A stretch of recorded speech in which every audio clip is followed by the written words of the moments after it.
understand what I'm about to tell you, you need to do something first. You need to believe in the impossible. Can you do that?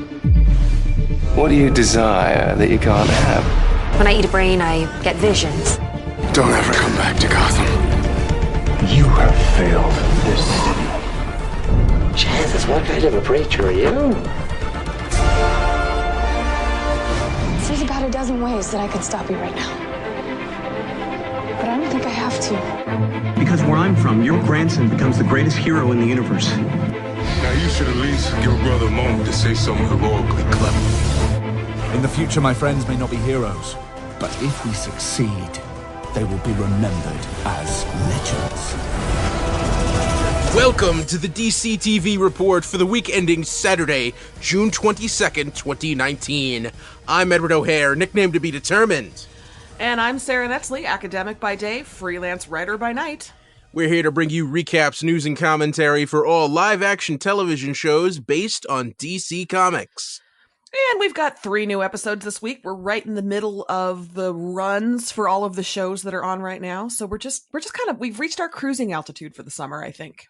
Yeah. I think we're gonna be. It's gonna be like this for a while. We're gonna have some fun stuff to talk about, and 3 very, very different shows. Holy cow! Yes. Yeah, we got some news going on for you. We got another email from our buddy Thomas. Ooh, hit me. Okay. All right. So I'm just gonna go through some of this stuff. OMG, Sara did it. She used the "I have friends who are British." I remember a lot of Thomas's email is a little bit rambling, but that's fine. In California, High Tea is drinking tea at the recreational marijuana shop. It might be more fun than British high tea. Give it a try on your next visit. He says, Sara, you might need a Game of Thrones support group. I think we're well beyond that point. Krypton had a great episode, but to me, it is jumping the shark a bit with Lobo, but was fun. You thought Lobo had an accent from Brooklyn or Staten Island, not Birmingham, UK.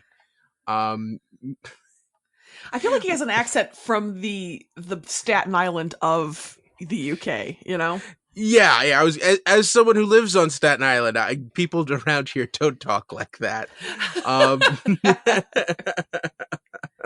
Yeah, I believe the actor's Australian, I think, right? Something like that. All the hot ones are.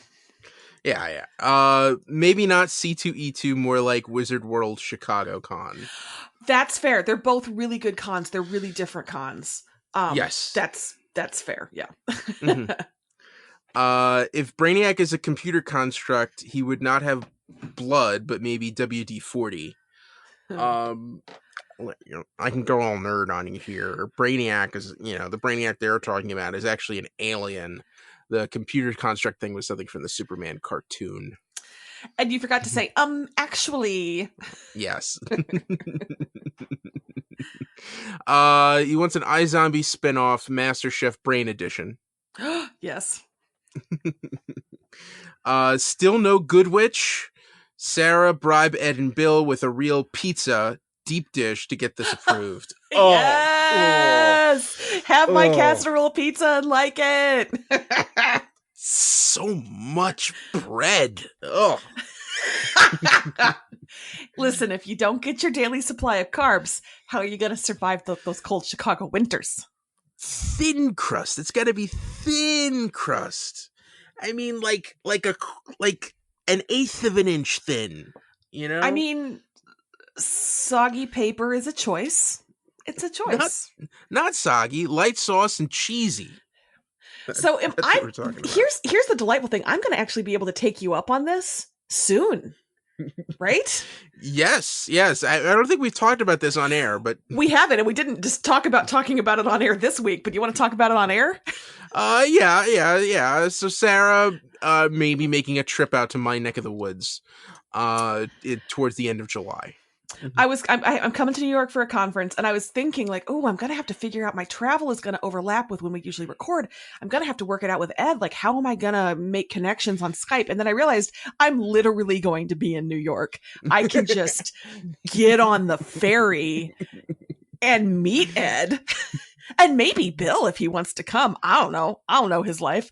So yeah, you can put your money where my mouth is regarding pizza. That didn't go well. Anyway, yay, I'm so excited. Well, when you get off the ferry, you can take the train to Duncan Hills.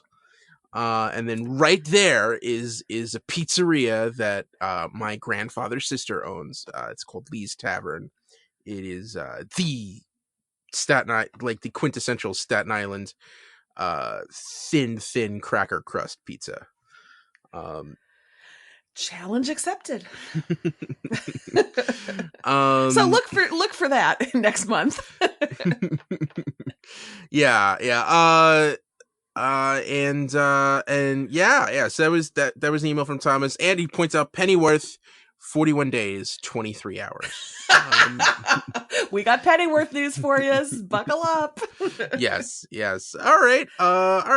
So can we transition to something just a little sad for a little second?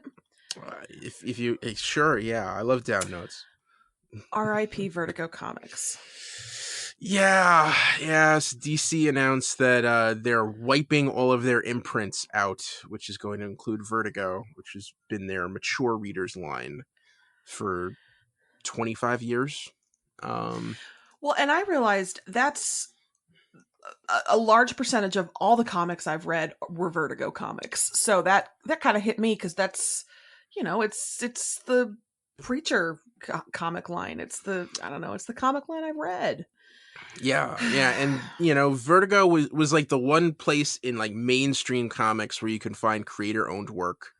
And then about 10 years ago they stopped doing that.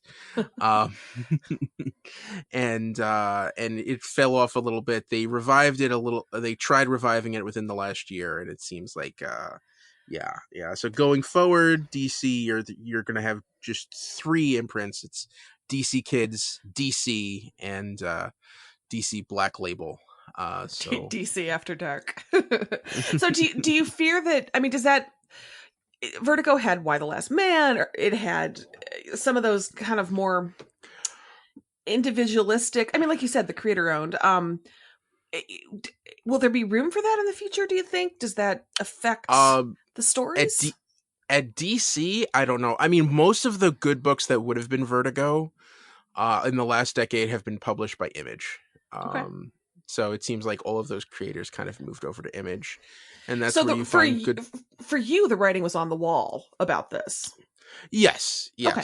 yes, yeah. But like, if you want to see, like the kind of creators, if you want to see stuff like Saga and Black Science and Southern Bastards, you can check all that stuff over at Image. I need to pick up Saga. I've Yes. said that for way too long. If anyone would you would be a Saga super fan. Yeah. Yeah. And that's also, I think that's Saga by Brian K. Vaughan, who also wrote Y the Last Man. Mm-hmm.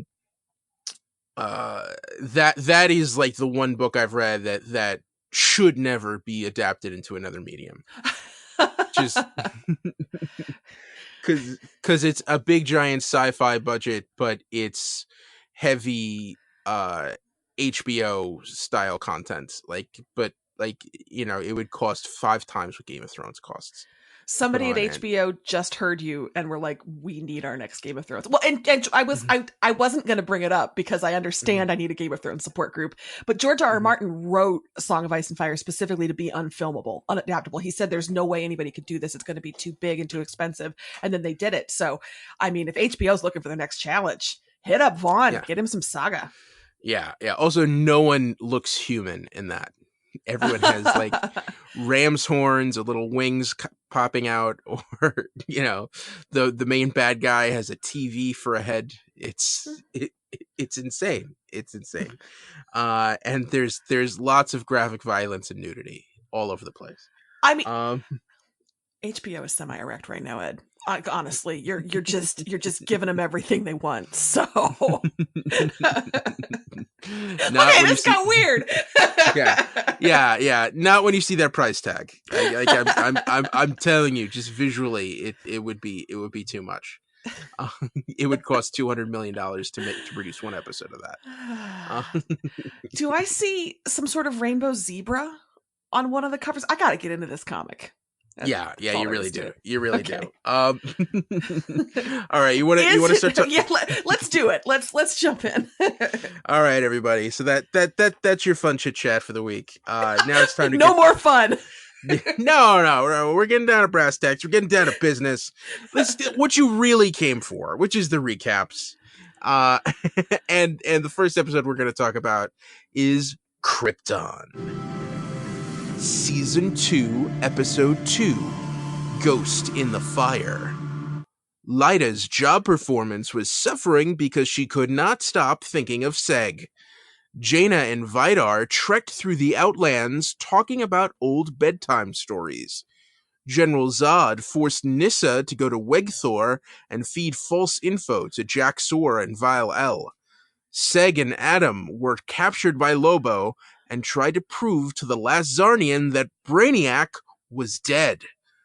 Last minute reveal, Seg made Adam promise to kill him if Brainiac could not be removed from his mind.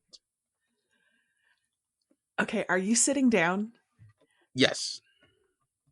This episode was fun. I told enjoyed this.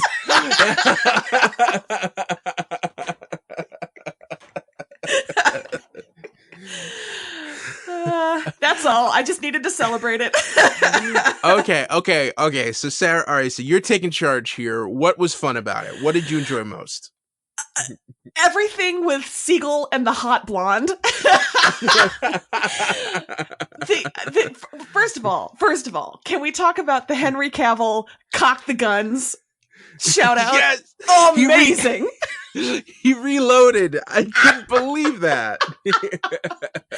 It's like they finally have permission in this forest to be weird, and I have telepathy. I can fling people around. The fight was fun. It was letting Seg be looser and a little bit more powerful, and it was surprising. It was fun. It was so much fun. I'm having fun watching Krypton. Give me all your skull codpiece comedy. Oh. and at one point when Lobo tosses the transporter thingy into the river, both of the guys look at it disappearing into the water with identical, like, slack-jawed expressions of shock. It was amazing. I'm not acknowledging the rest of the episode. This was great. What did you like about it? I thought Lobo was true to form. I could not believe how faithful it was to the character. I was a little surprised at some of the pronunciations, like Bastich. But that's fine. Seems like he's having. Oh, by the way, that actor is Irish. I checked in the interstitial here for what it's worth. Okay, and he's probably changing up some voice, because he's from another planet, so that kind of makes sense. Yeah. But yeah, I thought Lobo was great. I thought the kind of comedy of errors that was going on there. I really super loved him just continuing to hit on Adam, and Adam just being like, "Oh, I'm not comfortable with this."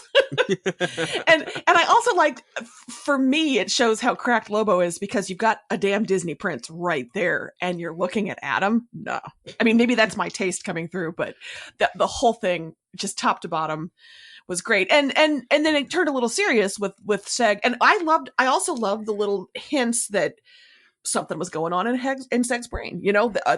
He knew exactly how far away Krypton was. So you have that continuing plot line as well. I am into it. Yeah, and there's not a lot of time. Just a couple of hours before he thinks Brainiac will take full control. Mm-hmm. So yeah, this is going to be intense. I'm really afraid right now for what's going to happen with Seg. There were other things that happened in the episode. If we must. So yeah, I really enjoyed Jaina's trek through the Outlands, and I was really shocked, but also I thought it made perfect sense that Vidar was a figment of her imagination. But that's what kept her going. Mm-hmm. I thought that was really interesting. An interesting storyline. And when she shows up at that bar and starts trouble, I thought that was some of the best action that we've seen on the show, that bar fight. Mm-hmm. Yep. I have enjoyed her sheer grit, to make it back from Hoth alive. And so that was, I never liked conversations with ghosts, but it was good for what it was. And you're right, the bar fight and her being like, yeah, I'm not who you think I am. It's no trouble here. So yeah, and she's hooked up with Dev M now. So so yeah, I like the way people are coming together and we see the chess pieces slowly form on the show. Mm-hmm. And now we have there's 4 different places people are advancing from. Well, and we can see how they all cross connect, that you can see what Nis is doing here and what Lyda's doing there and how that's all going to collide at some point, I think. I'm sure it'll surprise us with how it actually happens, but you can sort of see that the seeds are all sort of planted and growing in the same direction. Speaking of Lyda, dang, she's not doing well. Yeah, her visions were not so much fun. No. That man just wanted to grapple and then grapple, if you know what I'm saying. She didn't have to punch him like that. That was a lot of punching. Yeah. Laura Rand, it's not really how you get close to your teacher. In fact, it's frowned upon in most faculty manuals, so. So, yeah. Lyda having a rough time. A lot of visions going on this week. Yes, there were. Yeah. I think we need there needs to be a disciplinary hearing. I think someone needs to sit down with her, and I think that's the real problem now is that she has no one to talk to, because she's certainly not going to talk to General Zod, and everyone else she loved is trying to stop her. So. Real quick back to Jaina for a second. Oh yeah, sure. The bedtime story that they were talking about, the Flamebird legend. Mm-hmm. I think I've talked about Nightwing and Flamebird on this show before. Have I? Do you remember? Maybe refresh my memory. Yeah. So Nightwing and Flamebird. The original, in the Superman stories that take place in the bottled city of Kandor, one of the things when Superman shrinks down to Kandor, he doesn't retain any of his superpowers. So, because Kandor is under a red sun. So, to fight crime in Kandor, Superman and Jimmy Olsen put on different costumes and basically become Batman and Robin, except they call themselves Nightwing and Flamebird. Okay. So it looks like I would not be surprised if Dev M and Jaina turn into Nightwing and Flamebird. I think that's what they're setting up here, and I think that would be really cool.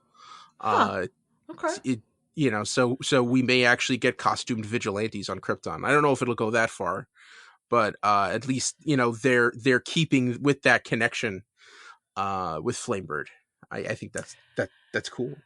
I'm sort of intrigued by the idea of costume vigilantes in a setting where the regular clothes feel like costumes to us, the viewers. So that could be kind of fun. Yeah, definitely. Yeah, and Wegthor, Nissa also just needs someone to talk to. Although I'm worried that the whole conversation would be my baby, which I mean, that would be terrible to be separated from your baby, but Yeah, and she knows that she's betraying everyone, and she just doesn't know who to help. Yeah, and do you think Jack Sore and Val? Do you think that the Resistance is going to be completely blindsided, or do you think she's gonna? I want to think that the Resistance is smarter than that. But I think the dramatic potential is much better if you do the betrayal storyline. So I kind of want to watch that happen. We'll see. All right. Lots of stuff going on in the show. It's kicked it up a notch. Sarah's intrigued. I enjoyed an episode of Krypton. Everybody, mark it down. Yes. Next up, I will profess my love for Hawk people. That's not true. I'm never going to do that. No. Well, I don't know. We may get some Thanagarians yet this season. Just wait. All right. There was no news for Krypton, right? Correct. Except that no news for Krypton. Nope. Continue. Okay. All right. So our next episode up is iZombie, Season 5, Episode 8, Death of a Car Salesman. Liv and Ravi both ate grilled cheese and car salesman brain sandwiches, and the precinct raffle sales contest suddenly became competitive. Blaine refurbished Donnie's basement and began organizing his Freilich brain smuggling network. Payton and Major hosted government officials and presented their ideas to save Seattle and the zombie population. Liv reconnected with her father, Martin Roberts, and was disappointed to learn that he was still using drugs. Last-minute reveal, Martin assured Enzo that Liv would not be a problem for their plans. Okay, this was both my favorite brain food, I think, that we've seen in seasons and seasons, and also I think my favorite brain. This was great. It was amazing. I know you were enjoying the more subtle brains from earlier, but nah, don't miss me with that. Give me these big, bold, toothpick chomping car salesman brain people back. Oh, the suspenders. the Bluetooth earpiece, the French cuff, and the white collar shirt. Oh god. And you could tell that the actor who plays Ravi, Raul, I can't pronounce his last name, is so is it Raul Coley? I don't know. Yeah, it is. Yeah, was so excited to be on a brain. Like you can tell that he just went, all right, I am all in. Consider this my weekly plea for somebody to put him on another TV show immediately. He's so much fun. So Jason sold cars in college right before we got married to, get some extra money and things. And so he both twitched and laughed very hard all the way through this episode because that was accurate. Fighting over ups. He was the only person on the sales staff who didn't have some sort of lengthy criminal record. He was pretty sure, but the competition was the same kind of. So it was accurate. It was funny. It was real good. I really liked it, and I didn't quite understand why we had the raffle thing at first, and then immediately I was like, "Oh no, got it." But come on, Ed, that grilled cheese looked amazing. Yes. Yeah, the grilled cheese, what was that, like pear? And then the ham. It was more like a Monte Cristo. Yeah, but that did look delicious. And just have you checked out the Chef Show on Netflix? I have not. They spend half an episode showing you how to make the grilled cheese from the movie Chef. So. I guess I'm gonna have to check it out now. But I thought that brain was really good, and I thought the mystery, it's funny. A lot of this stuff is taking a back seat, but you still had fun intrigue of everything going on at that car salesman, and it seems like everyone is sleeping with each other's wives. Wives and girlfriends. Yeah. Yeah. Yeah. Yeah. And I guess there was other stuff happening too, but mostly I was just in it for the salesman brain. Yeah. Although I actually thought it was funny, like a really cool twist at the end where like they arrest the one fired Jack. They arrest his daughter thinking that she hacked the self-driving system. And he goes in to say he did it, and you think that he's just covering for her, and then when Babineau calls him on it and says, "Okay, how did you do it?" and he just says straight out and gets all the technical jargon right. And he realizes, oh no, he's middle-aged guys can be really smart with computers. It was your little bit of older Gen X PR. We can do computers. Yeah. Yeah. And just really quick with the other storylines. I'm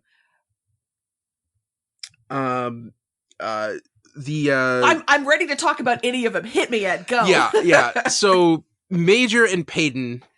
So I was a little surprised that they were working together, and that they agreed on the solution that they presented. But it seemed like they did the best they could. But also that storyline going horribly sour when Martin Roberts snuck in his zombies and they scratched General Hoover.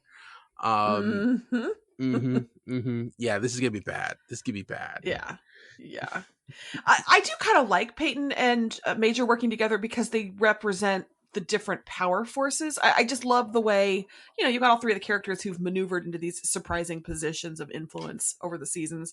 But yeah, I am, sending those guys back out into the world all scratched. It's interesting. Yeah. Can we talk about how they cast Dad, somebody with the same enormous blue eyes? That's just impressive casting from a physical resemblance kind of way. Okay, also Blaine and Donnie. The continual evolution of Donnie is amazing, and Blaine renovating the basement and buying Mama E a new washer and dryer, whisper quiet. I honestly thought he was going to reveal that he was sleeping with Mama E, genuinely, but buying her a new washer and dryer, equal amount of pleasure, I think, in that scenario, honestly. So yeah, and I love even in the credits, she's credited as Mom E. I know. Amazing. So I'm enjoying Blaine just turning the basement into his lounge pad. I also did not even recognize him in the flashback when he was a not zombie. That was funny too. Yeah, with the hair. And he was just kind of like this dirtbag hoodie wearing whatever. And the reminder of, if I may paraphrase Hamilton, look at where they are, look at where they started. I mean, this is it's impressive. Yeah, and Donnie had a twin brother. Yeah, who knew? Yeah, that's interesting. And their connection to Martin Roberts. If we find out, I mean, that's got it. That is so. I don't even know how I feel about this. That one, Liv meets her dad, but also her dad turns out to be the person who created Utopium and started this whole madness. It feels like a very final season, let's tie everything together thing, but I'll allow it. It lets them tell an economical story, and the wounded betrayal that is going to be on Liv's face when she finds out is going to be worth it. You are so, oh man. And Donnie and Darcy Bennett. Aww. Bar fighting, kissing. Let's do it. What an odd thing to have on your bucket list. She probably just binged the most recent season of Lucifer and saw that amazing bar fight in whatever episode 4 or whatever, and was like, "Yeah, I want that." Yeah. And also, she could find Donnie, and he was the closest approximation for Tom Ellis's Lucifer. You work with what you've got. Yeah, and it's just Donnie's luck. Just his luck that he finds the perfect girl and her head is literally on the chopping block. I know. Poor Donnie. Yeah, I think this is gonna go sour. This is gonna go south. He's gonna finally grow some, and he's gonna fight back, and he's gonna try to save her. Oh, man. And I'm worried because I feel like Blaine is more ruthless than Donnie, but maybe he'll surprise us. I don't know. I guess we'll find out. Yeah. And I think Ravi needs to find out about Martin Roberts as soon as possible, because they can actually work on getting a cure. And I'm confused as to what exactly Roberts' plan is.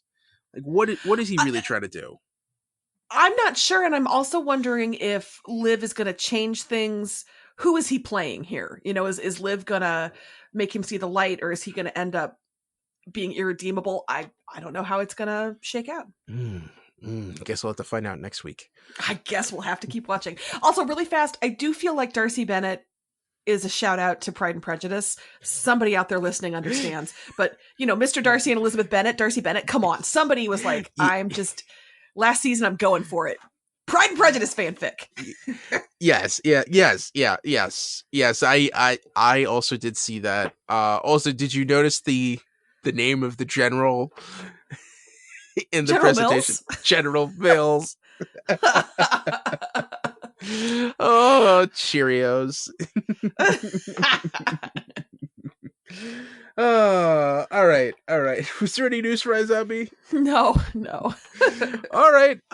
Moving on to our third and final episode this week, Swamp Thing. Season 1, Episode 4, Darkness on the Edge of Town. Todd, the dishwasher, got bit by a corpse in the swamp and began spreading a hallucinatory virus around town. Abby convinced the Swamp Thing to lend her a tissue sample, and Abby showed it to Jason Woodrue. Daniel was confused about how his mission involved Abby. Avery and Maria Sunderland took an interest in little Susie Coyle.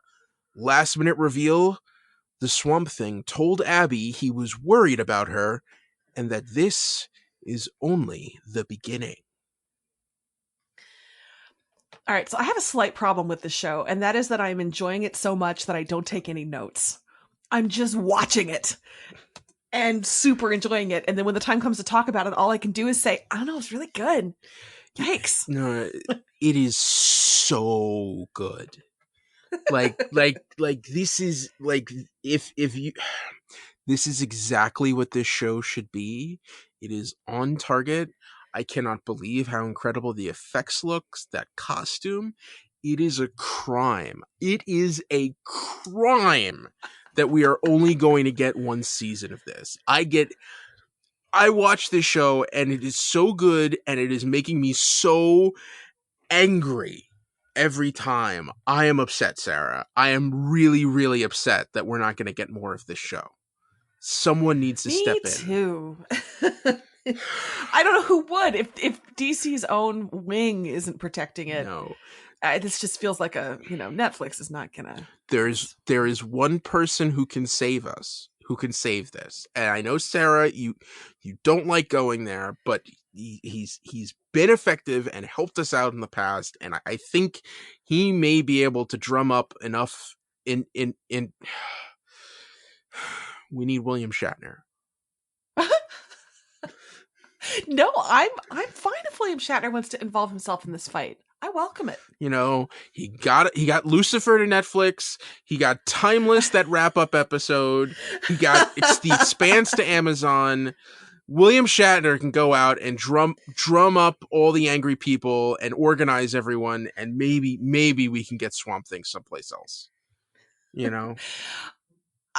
I just keep holding on to the hope that they're gonna wrap this up, that they're gonna tell 10 episodes worth of story and it's gonna have an ending. And I know I'm just trying to be a realist in this era of peak TV, you know, like with Lucifer ending, I'm sad, but at the same time, wrap it up in a satisfying way. If they've wrapped it up in a satisfying way, it will sting a lot less. But I agree, this is a very cool world they're building, and I'm sad that we're already almost halfway through. Yeah. Let's talk about how gross this episode was. Yikes. That corpse falling. It's not just the corpse falling out of the tree. It's the mouth landing right on Todd's arm. Um, I mean, that didn't even make a dent after the garbage disposal scene. Oh yeah. Of course, he's a dishwasher at Delroy's. That has got to be 8,000 health code violations.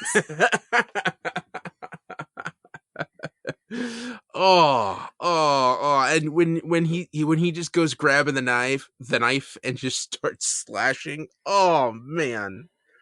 That was hard. And like Liz and Del should have just tackled him. Yeah. Yeah, that was rough to watch. And oh man, that food processor.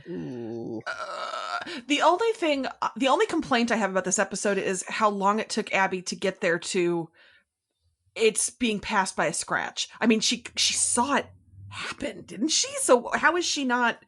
Oh, okay. It's this thing in the swamp. I know it's spreading. These victims are, I don't know. I guess we have the benefit of seeing it happen each time, and she didn't. But I wanted her to get there a little faster as an infectious disease researcher. Yes. Yeah. And someone should have gone after Lucilia Coyle faster. Yeah. And I thought that whole storyline, once she got infected, we got to see her father, who, spoilers, I don't know if you know, Sarah, do you know anything about Anton Arcane, Abby's father? Super not. Oh, he is Swamp Thing's arch nemesis. Oh, okay. Yes. And the Swamp Thing, in depending on the storyline you're reading, is the avatar of the green, which is all plant life on Earth. And Anton Arcane is the avatar of the rot. Okay. So yeah. So there's a natural clash that's going on, and he is a very, very, and I was stunning how where they went with those hallucinations, and also like how comic accurate they were. I'm glad that you have not seen his face yet, because it is horrifying. And awesome. I can't imagine how they're going to pull that off. But they actually we learned a little bit more about Abby's past.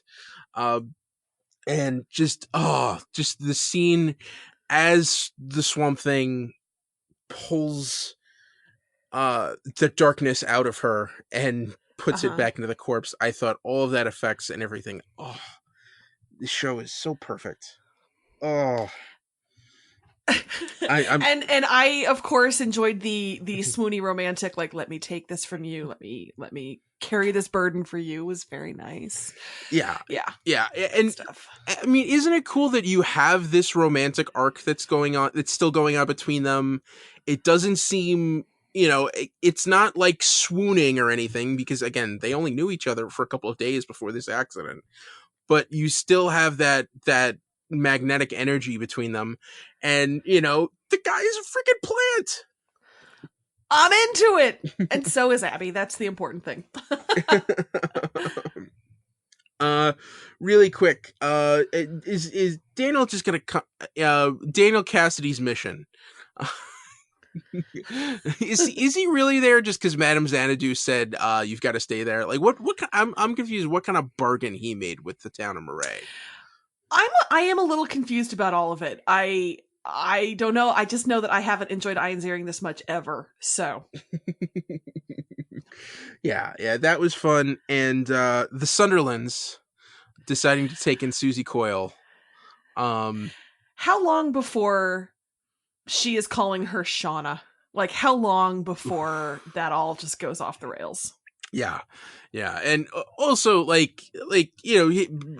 Avery basically outright telling her uncle, yeah, I'm going to turn him over to Jason Woodrue and he's going to figure out what's going on. Woodrue might kill her.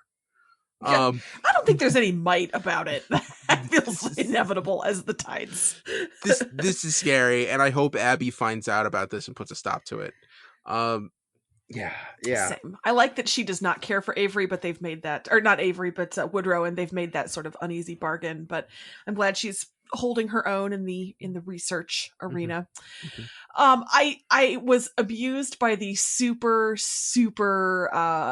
thuddingly obvious line in the beginning when the poacher fella says of the gator, "Dead eyes, swamp eyes," and then it cuts to Avery.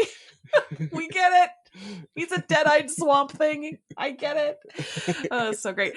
Ed, how is there that much crime happening in the swamp? This is like Aquaman syndrome where everything happens down by the docks. There's trouble at the docks. There's so much going down in the swamps every week. Why do people go there? If not to murder. Because they don't know anything else. This is... Killing on the swamp is the only life we know. I'm sorry. What you talking about? Black Dead Eyes? I just keep thinking of Robert Shaw in Jaws. Black eyes, a doll's eyes. By the way, are those crocodiles or gators? I never can remember the difference. I believe those were alligators. Alligators have the rounded nose, and crocodiles have like that sharp kind of like thin V nose, that pointed nose. I knew that because I was recently watching the special features on the Blu-ray of Live and Let Die. Funny, I recently watched Grosse Point Blank, which has one of the best uses of that theme song outside of the movie Live and Let Die. Okay, cool. Are we done talking about Swamp Thing?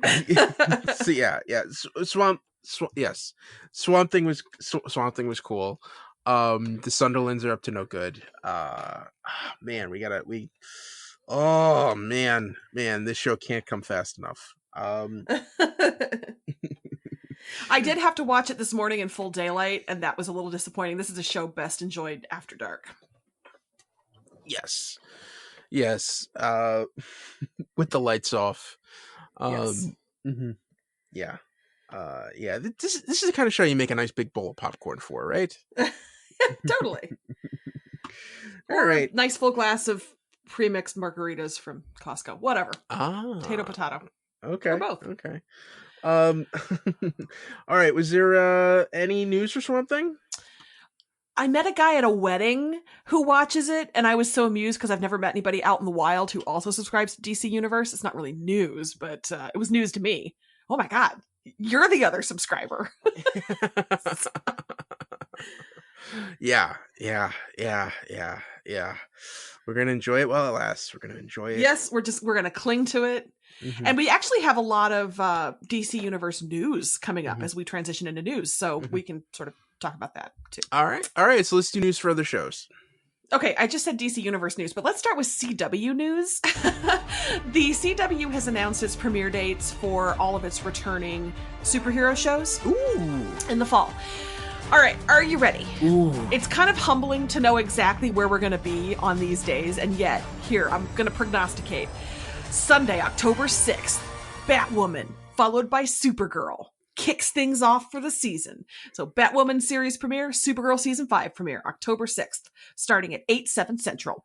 Then the following day, Tuesday, 2 days later, October 8th, The Flash season 6 premieres.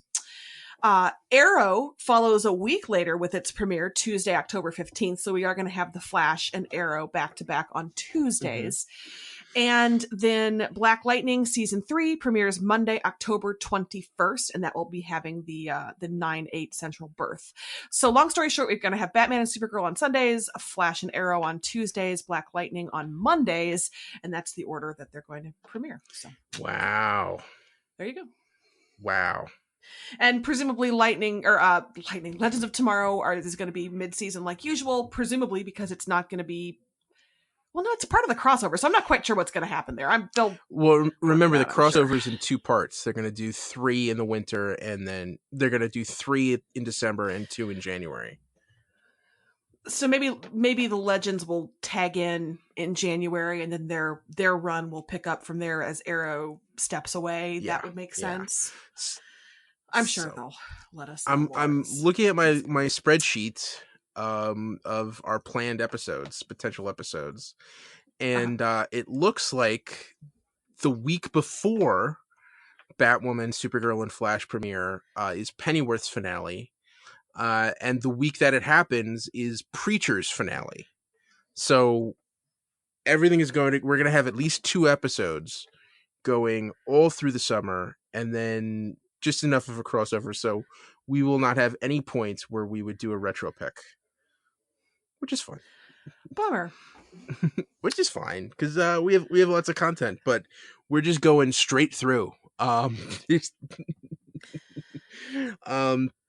Yeah, Preacher's gonna end, and then all of these other shows are gonna start right up. So yeah, that's.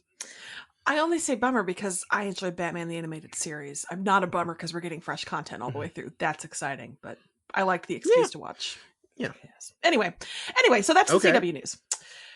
Are transitioning to DC Universe Titans. We have our first look at Joshua Orphan as Superboy. And what did you think? I thought it is exactly his costume from the comics, which is really hard not to do because it's just a t-shirt and jeans. To be fair, they could have screwed that up somehow. They could have made the t-shirt purple or something insane like that, but they chose restraint, and good on them. And it's the right t-shirt, the black t-shirt with just the red outline of the Superman symbol. Yeah, it looks that t-shirt was pleasingly tight. Okay. Yeah, that's the important thing. That's the important thing. You need to have those biceps peeking out from one of those. I'm so glad you're the one who said it, because literally my only notes on this is an all caps word, biceps. It's on brand for me, but also it is on brand for, his canonical depiction in, for example, Young Justice. Yes, so, yes. Right?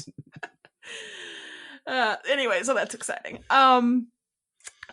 Moving on to Doom Patrol. This isn't news so much, but I feel like at some point in the last couple of weeks, I sort of stumbled around the idea of, wait, is that not renewed for season 2? Yeah, it's not renewed for season 2.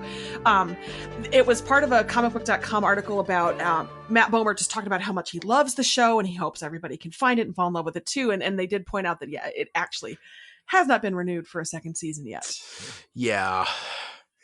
Yeah, I mean we've been kind of dancing it around, but it feels like writing's on the wall for DC Universe. So I don't know what's going on there, but I hope we find out something soon either way. Yeah, some kind of clarity, some kind of indication that they've given some thought to what they have planned for it. I don't know. There have been a couple of smart, well-reasoned articles talking about it's going to be fine. It's going to, most of the shows are going to get picked up by the WB streaming service that's coming along. There's a lot of conversation that I've seen online about how maybe not doing a binge model for shows hurt it a little bit, or not having fresh content ready to go the day it premiered. There's a lot of things you can look back on and say, maybe if you'd done it this way, it would have been a little better. But in the end, the parent company has its own streaming service that's coming, and that is going to trump everything. So I'm hoping it'll scoop up all the good stuff here and shift it over there. And I mean, imagine if the WB said, we like Swamp Thing, bring it back. It could happen. Maybe. It could happen. No. It's not going to happen. But at the very least, bring back DC or bring back Doom Patrol for another season. So anyway, that's not really news for Doom Patrol, but just officially, I feel like I waffled on that. Oh, is it not renewed a couple weeks ago? And yeah, no, it's not yet. So. Okay, but then Stargirl. We have sort of positive news for Stargirl, and that is casting for its upcoming season, because I guess that's still going to happen? Yeah, sure. Of course. Sure. Do you kind of feel like we're not going to see Stargirl? I mean, I'm sure we'll see it. I just don't know where. Yeah. Or when. Yeah, which is weird because Stargirl feels like the most accessible show of the stuff that they have lined up. I feel like that's something that teens would be really into, that you can make all ages. I was gonna say it feels like something that the CW trained us to look toward, right? And I say that, and I see a lot of scoffing, like, "Oh, that's CW stuff" on the internet. I'm not saying that. Everything I watch is on the CW. Good Lord, but it does feel like it skews a little younger and poppier, maybe. Yeah, from what we've seen so far. Mm-hmm. Anyway, so the news I have is that we had talked about Stella Smith's casting had been announced. Oh gosh, ages ago, but there is some speculation. Full Circle Cinema says that she perhaps is playing Artemis, which tracks because we also had talked about Sportsmaster joining the show in season 2. Artemis is Sportsmaster's daughter. So we could be getting that. And we saw her in Arrow, right, Ed? Yes, we did. The character, not the actress. So this would be another iteration of Artemis. Okay, cool. And there's also some speculation, again, Full Circle Cinema, that Hunter Sansone has been cast as Icicle Jr. And furthermore, BatmanNews.com says they might also be showing us Solomon Grundy on Stargirl. So, Okay, why not? Well, Grundy is a Golden Age villain, and Stargirl seems to be focusing a lot on Golden Age heroes. So that would follow. That would make sense. My only reference for Grundy, of course, is Gotham. So it's weird to me to think of him on kind of a teenager-ish skewing show, but I don't know. If they want to cast the same actor, that'd be cool. I thought he was great. Yeah. Drew Powell needs to work. Yeah. Drew Powell has student loans to pay. Yeah, and another surprisingly comic accurate depiction. Like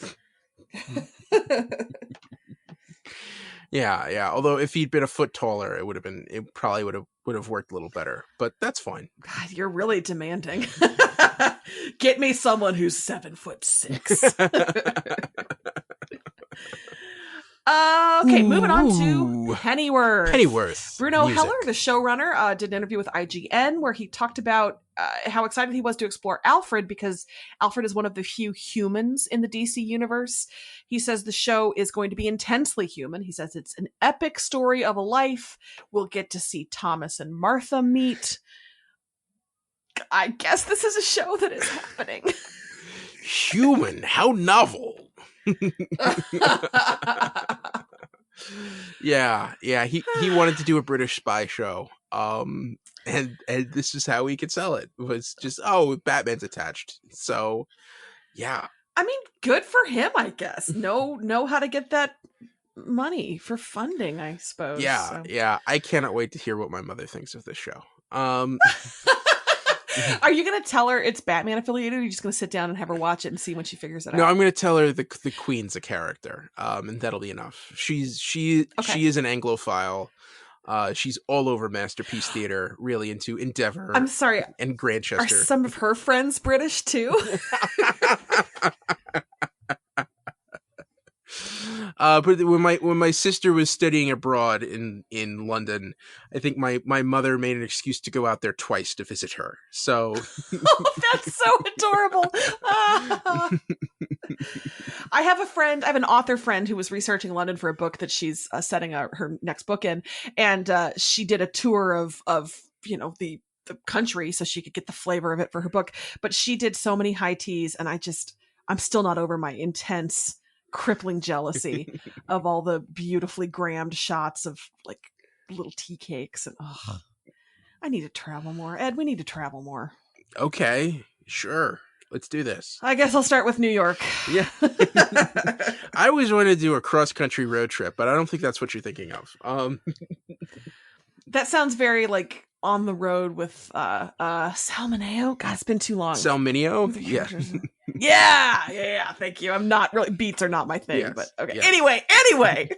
Do you want to do the last bit of news for the week? Yes. All right, let's do why the last bit. Why? Or just, I understand it's just called why. Why? I know.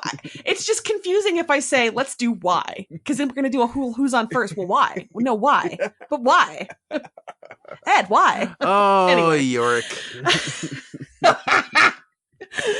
It's got a new showrunner. So this is really good news. Eliza Clark has been hired as the new showrunner after the original showrunners left the production last month, 2 months ago.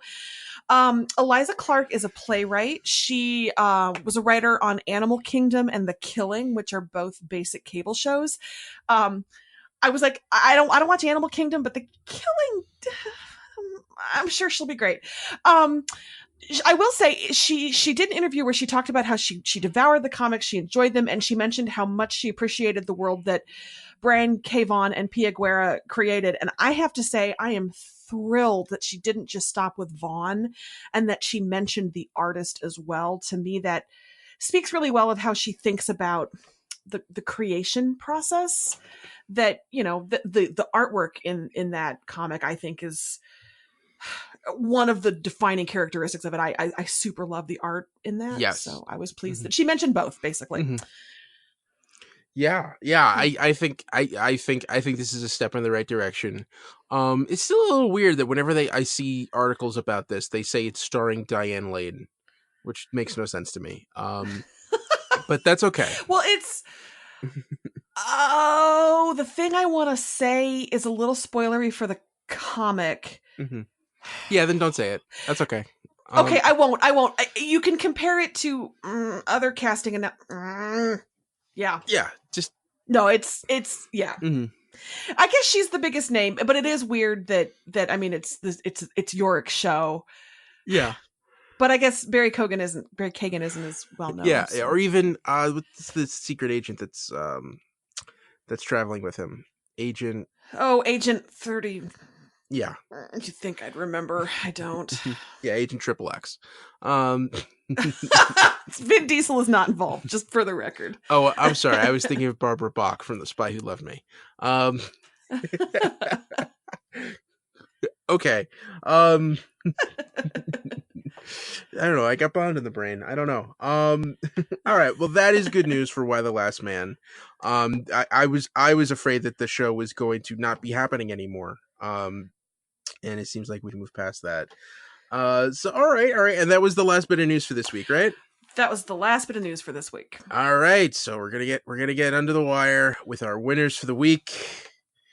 Sarah, you mind if I go first? Sure. So my winner for this week, this was really hard. I wanted to pull something from Swamp Thing. And I couldn't find a theme, but there was the one thing I just could not stop thinking about this week was Ravi's smile on Salesman Brain. When he walks into that interrogation room when they're interrogating the wife, and he just pulls this smile where it's like, hey, I'm going to be your best friend and take all of your money.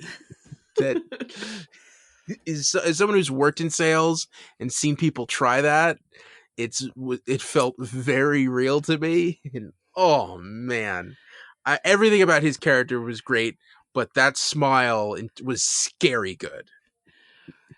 Reader, I married that guy.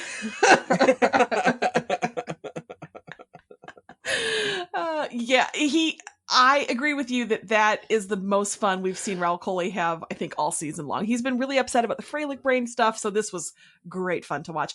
Funny, because my winner of the week, I actually found a theme, and usually I don't theme. You know this. But I went with something kind of similar, which is, darkness in your brain. So you've got the darkness of Salesman Brain, because that took them to a toothpick chomping, widow bullying place in a way that made us live with the toothpick was so good. But you also have on Krypton, of course, you have Brainiac inside of Segal's head, messing with his distance calculation. And then on Swamp Thing, you have the swamp evil that jumps from host to host. So I just thought, the dark things in your mind, and dark meant different things for our 3 different shows this week, and all 3 of them were equally entertaining, just in incredibly different ways. Darkness in your brain, my winner of the week. Cool. All right. We're done with the episode, Sarah. We are. This was a good show this weekend. Yeah, I think it was funny. It was tight. I think we're good. I think we're congratulating ourselves, and we're going to run over that hour mark.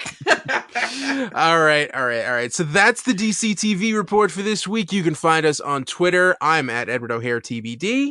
And I'm at Sarah Netzley, SaraNetzley. And follow the show on Twitter at DCTV Report. Send along your emails to dctv@wickedtheory.com. Also, be sure to subscribe to our show on your podcast app of choice and rate and review us. That helps more people find us. Check out our sister shows, the Wicked Theory Podcast and Preacher vs. Preacher. This has been a Wicked Theory Studios production. Executive producer, Bill Sweeney. Visit us at wickedtheory.com. Shazam, everybody. Shazam! Shazam!